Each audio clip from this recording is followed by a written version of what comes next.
After reading Dan Martell's book, Buy Back Your Time, I had some major epiphanies. However, the problem with that is that that was years ago. And I've been reflecting on that as I've been so much more updated with AI lately. And I've just been reflecting on like his principles were so powerful, but I couldn't implement them back then.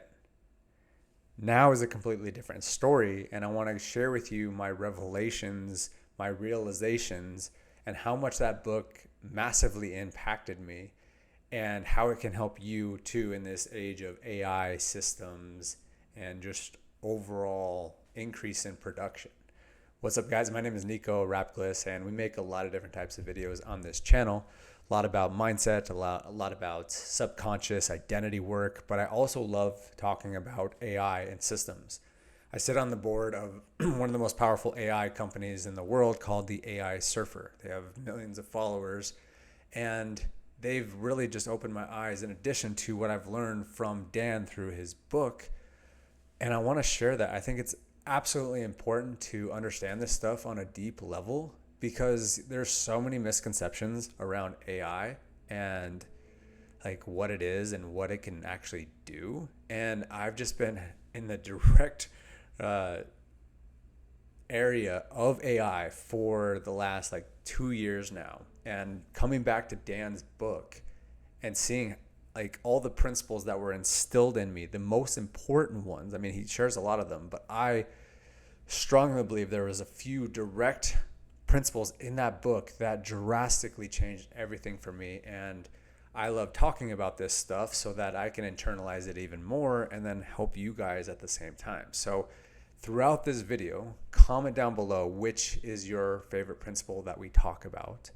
And then also share this with somebody, okay? This is another direct reason on why I make a lot of content specifically on YouTube, is because I love sharing the things that I'm learning because it helps me internalize it deeper. And if you can take that principle by either commenting down below of what you've learned, or take a piece of what you learned on this video as you stick around all the way to the end, and then go share it with somebody, whether you text it to them, whether you FaceTime it to them, or you actually have a real in-person conversation. We're big on that around here as well. Like, how do we stay human? And there was a book that I just finished actually today that I've been reading for the last few weeks, and that's the whole principle behind the book. It's all about technology and AI, but it's how do we stay human in that? And that's a big principle in this company that I sit on the board of. And so that's why I want to swirl all this together, the Dan Martell stuff, the stuff I've learned about AI, so that I can actually implement that stuff that Dan teaches and shares in his books, and then my direct experience over the last 2 years going from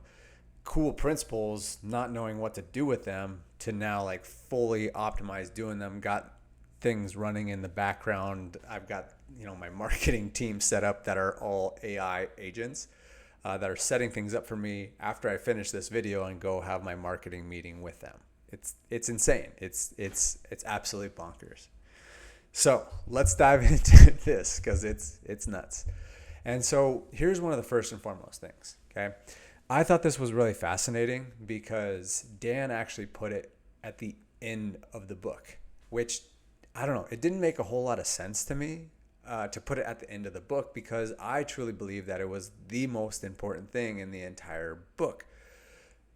What was that? Well, it was all about being clear on your vision and knowing exactly where you're going.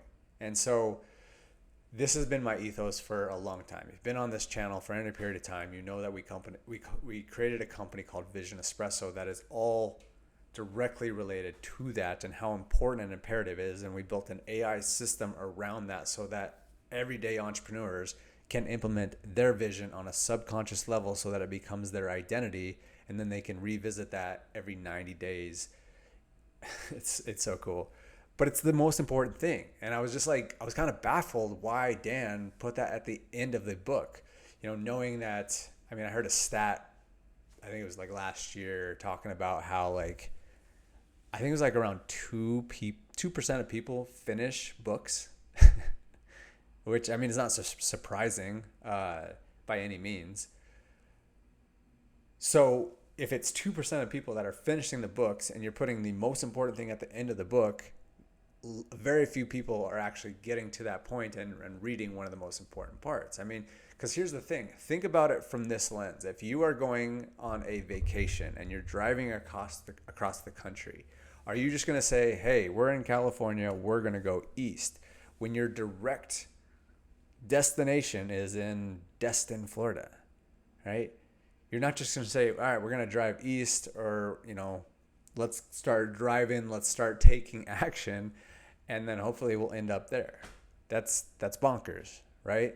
And so how important it is to know your location, or at least know Florida, or at least know southeastern United States.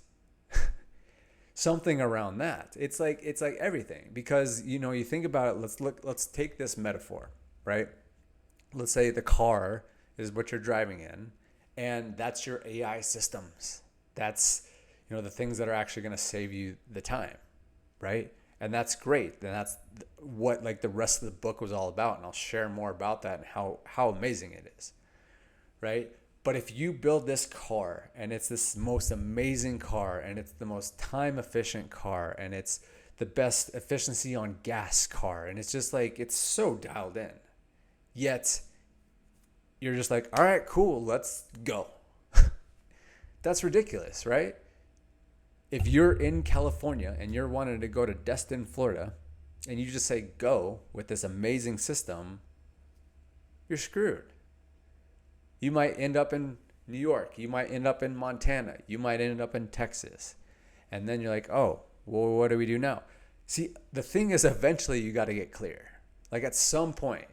Otherwise, you're going to be spinning circles. And then you're like, okay. Eventually you have to get clear. Eventually you get to Texas, and then you're like, okay, actually we meant to go to Florida. But you just got to think about it, with this whole concept of buy back your time. The most time efficient thing is getting clear and knowing your vision on where you're going, because it influences all your decisions from there. It influences what type of system you're setting up. It influences what type of AI agents you're building, and whatever, right? But it influences every other decision. And then if you own your own company that has other actual employees, not AI employees, we'll get to the AI employees here in a second, then that vision permeates across your entire organization. And so as the owner of the company and the entrepreneur at the top, yes, you have your ideas, but if they're all just living in your head, and your clarity lives in your head, and your vision, and it's not communicated, and it's the through line through all the rest of the organization, it's not going to influence decision making, and therefore the company is not going to be as valuable. Because think about it on the flip side. If you know your vision, you're very clear, it's very detail oriented, it's got even timelines and all the things that encompass a vision, right? If that just lives in your head, it's not really that good if you have an organization. But if it's taken out of your head, it's communicated very clearly, and it's basically transferred and installed into the rest of the organization, you can then remove yourself from the organization, and the organization still continues to operate as if you were the same person all throughout the organization. Obviously it's not going to be the exact, but the better you are at getting clear, the better you are communicating that clarity and installing that into the organization, that's when everything changes, right? And that's, again, coming back to why we built Vision Espresso, why we built the Vision Quiz. If you haven't taken it yet, make sure and click the link in the description, because it's a 20-minute process that helps you increase your clarity by up to 108% in less than 20 minutes. That's what a lot of entrepreneurs have done as they've gone through it. So it doesn't have to be a long process. Now, obviously, the more in-depth you go, the more detailed you go, and the more that you want to install that into your subconscious as well as your organization, the better, right? But it's got to be something. Just like what I was saying, it could be all the way Destin, Florida, this address, this location, on this time, or it could be Florida, or it could be southeastern United States, or it could just at least be Eastern United States, right? And that's the depth of the clarity. But if you say hey, let's just go, and you're in San Diego, and then you could end up in Spokane, Washington, instead of actually going east towards the Florida area, it just saves time. And it ends up wasting time if you don't do that, right? And the more that we get things muddled up in our head, the more challenging it is. Because this book that I read that I mentioned, I'll make a review on this channel, by the way. So make sure and subscribe and come back for that one, because it's one of the best books I've read in a long time, especially with where we're at today. But it was talking about information overload. And then it goes into cognition overload. And then it just goes down, and then ultimately loss of identity, which is like probably one of the worst places that you could be at this point in time. But it all starts with information overload. And so information overload comes from trying to just package and mull everything up in your head. If you don't get it out of your head, if you don't get things out of your head, then that's where information overload comes in. That's where cognition overload comes from. And then everything you get burnout, you get disdain for life, you're not as excited and emotionalized, you're not as creative. Like it's a really expensive problem to be information overloaded. So you got to get that thing out of your head, and that's why we share that all the time. You get it out, speak it out, let it out, being able to like see it and read it. So many entrepreneurs just keep their vision in their head. Okay? So I know that was like a big thing, but it's so damn important, and it didn't make sense why he put that in the back of the book, even though he communicated it really well, very short and very well. That kind of stuff just deserves to be at the front of the book.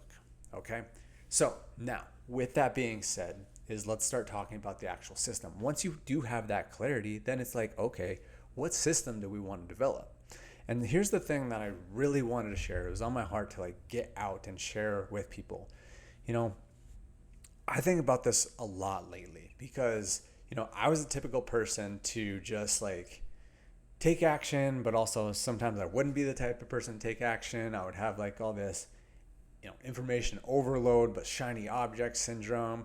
And then I got on the wave of like taking action, and that was great. Right. And then I started learning AI at one point. And like I had a very strong stance on AI.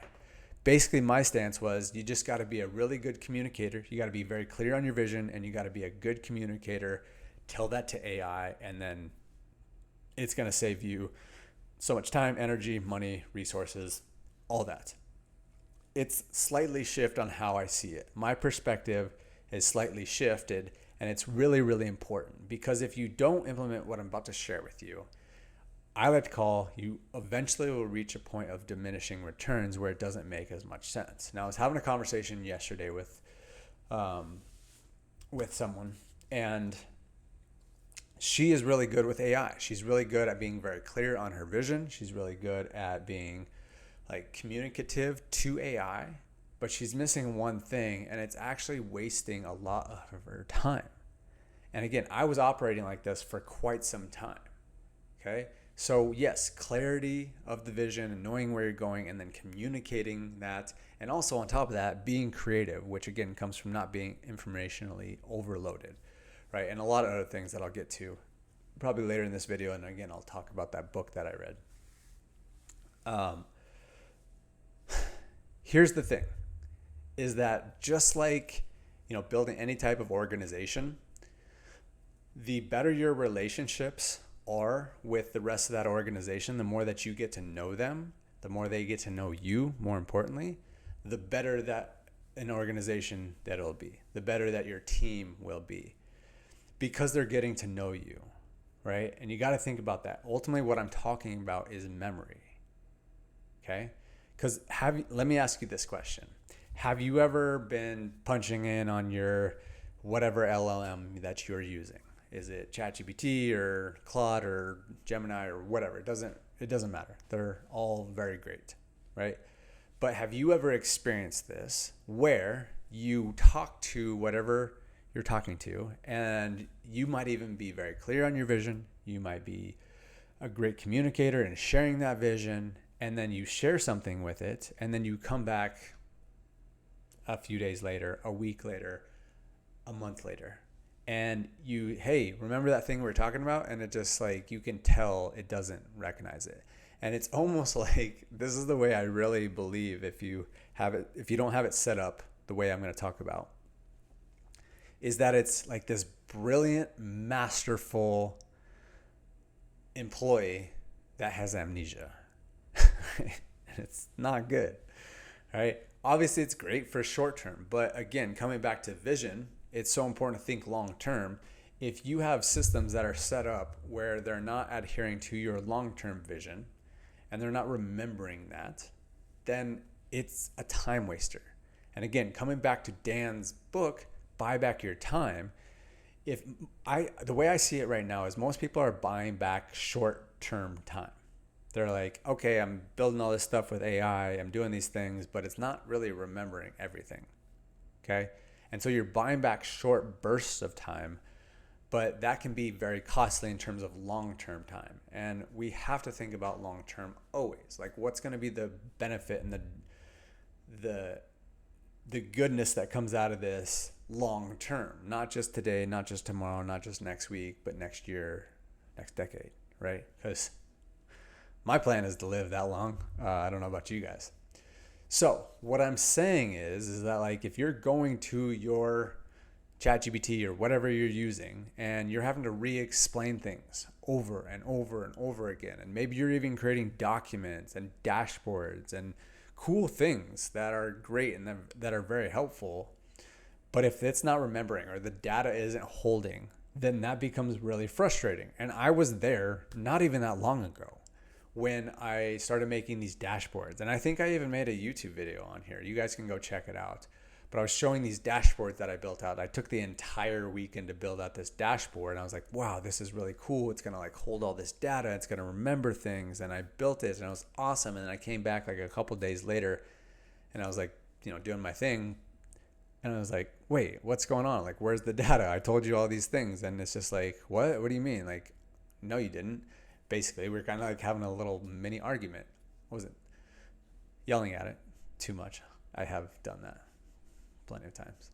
So what I'm saying is it was frustrating. And I don't know if you've experienced this or not, but again, that's where the challenge is. Because think about it from this lens as well. Like, I got really inspired going to a mastermind, an AI mastermind, probably like 2, maybe even 3 months ago now.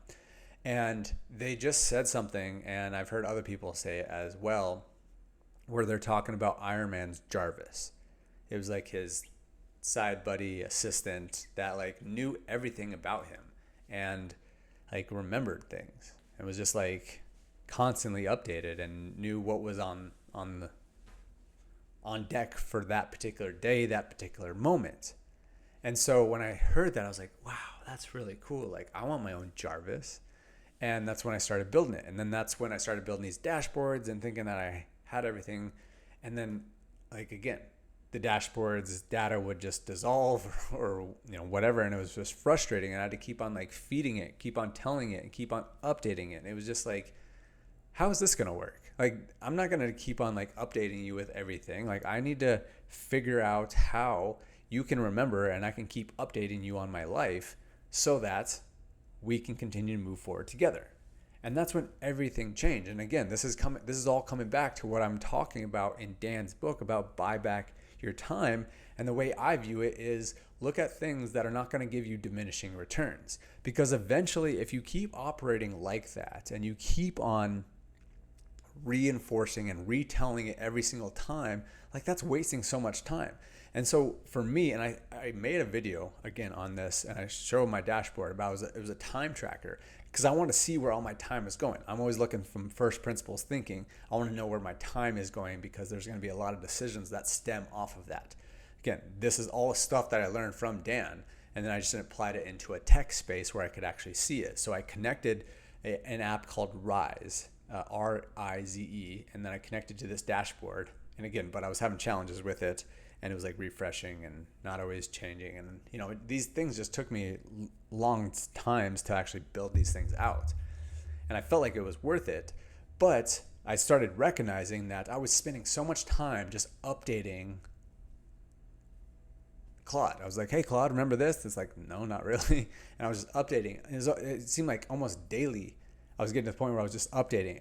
And like, it's really hard to build stuff. And I feel that like you're actually at a point of diminishing returns if you're constantly just having to retell it. It's just like, again, I think about it from a stance of like a really smart, intelligent builder employee, whatever you want to call it, like genius level, but it doesn't remember anything. And like, think about what if that was actually a real person that was working for you. And every time you came in, you had to just be like, hey, remember this conversation? And he's like, what are you talking about? Or like every other day you say, hey, let's keep on doing this. And they're like, what do you mean? What are you talking about? Like, how frustrating would that be? And that's not actually buying back your time. Yet that's how so many people are approaching AI right now. And so really what I'm getting at is the biggest solve is like really embedding working memory into your systems. And that's the thing that has absolutely changed everything for me. It's like bar none the biggest unlock for me. Like, and it's just like, it just gets smarter and smarter the more it gets to know you. So then those principles of what I was talking about, of being clear on your vision, being a great communicator to that vision and to the clarity that you want to create. But then the last part of it is the creativity. Those are the three things that are imperative, and really the things that like AI can't really replace. AI is not going to take your creativity. I firmly believe that. And so again, coming back to this book I read, I'll share on the video when I make it, of how to stay creative. It's absolutely imperative to stay creative. And now that I have this working memory where it remembers everything that I say, and then I just constantly having conversations with it, and then it can bring things to me and say, okay, try this. Do you want to do this? I already did this, da, da, da. Like, it's amazing. It's absolutely amazing when you have working memory. And then from there, you can start building agents on top of that. Okay. It's not about just like, oh, I need an agent. It's like, how do you build a working memory? So like, they're actually like, your system is recalling things. You come to it every day and it's like, hey, we updated this, what's the update on that? It's like, it was crazy. Like today, I mean, it's only 1:40 p.m. and the amount of productivity that I've gotten done today is insane. Like, what I used to do, like even like a year ago, let's say what I did today a year ago would have taken me like months. And so to like really put that into that perspective, and it all comes from it getting to know me, and then me continue communicating and remembering it. And then from there, we can start organizing things. And that's probably one of the biggest things. And now I start building agents off of that memory. And I have my main agent, which is called Spiros, right? And then he starts building other agents. Like there's an agent for my calendar, and he makes calendar invites and like blocks things off my calendar. You know, we booked flights yesterday for vacation, and it blocked that off of my calendar and sent an invite to my girlfriend. Like, but I started doing that, and then it held the memory, and then I start building these agents, and then I visualize it. Again, getting it out of your head to visualizing and having a dashboard. And so again, this all stems off the working memory that you can continue to speak to it, and it remembers things, and you have the dashboard, but it all comes from that. It's an absolute game changer. And like I said, these are all principles that I learned from Dan Martell in his book, Buy Back Your Time. And now I'm really actually enthused to go back through the book again to reread it where I am now. So, I don't know, is it like reading that book changed my life? I distinctly remember where I was. I was actually at my friend's wedding, and I was listening to that every day. I was actually on 75 hard. So you got to read 10 pages, and I would read 10 pages of that book, and it just unlocked everything. I actually started digesting a lot of Dan's content online, and just like understanding how his mind works in terms of getting back your time, because then eventually like you're literally just playing this game of time Tetris, and you start looking at life differently when you look through the lens of like, how do I continue to buy back more of my time? Because it's crazy, and I feel like I'm just barely scratching the surface now, but you can see like where like it's almost like there's like units of time, and you just like buy back more units of time, as opposed to thinking about like time as a like just kind of like nebulous thing, because it is kind of a weird thing. It was definitely a man-made construct, and that's a whole topic of discussion for another video. But if I started thinking about like units of time, so like 2 units is like 2 hours of time, and where if I don't use those right here, building all the things I was building today, and that took me like only 1/10 of a unit of time. Now I can take that 9/10 unit of time, and I can apply that somewhere else, and I get more return from that, more excitement from that. Like, and it's just like, oh man, it just like relieves you so much to get organized, to like not feel like you're doing everything, in the mental wear, again, like what I was talking about, the informational overload, the cognitive overload that eventually burns you out, and then the sustained burned out, and then the loss of identity. Like, it's so many people experience this because they're getting information overload. They don't know how to actually digest it. And I ended up making an Instagram reel on this a while back, but it was talking about these studies that they've done. Is like, we're literally, think about it like this metaphor, is that we are virtually just like going to a buffet, and we just keep eating and eating and eating, and we don't like digest at all, but we just keep eating. And that's like the best metaphor that I've come up with that shows exactly where this society is. But the smartest people, the people that are absolutely crushing it right now, they're the most focused, they're the most clear, they're using systems, they're using AI the best, and it all comes from these principles that he taught in his books and all his online content. So just got to give a major shout out to Dan. And I actually even have been connecting with some people that are in his coaching program, and it's likely I will be joining it soon. So I will likely make some more videos around him and what I'm learning in those trainings and stuff like that, to whatever degree I can. So feel free to subscribe if you'd like to see some of those videos. And as mentioned, go check out the vision quiz if you have not already. Like, that's first principles. We got to get clear on where we're going, and then from there we can build everything out. So thanks for watching this video, guys. I appreciate you so much. Subscribe to the channel, and we will see you on the next video. Take care.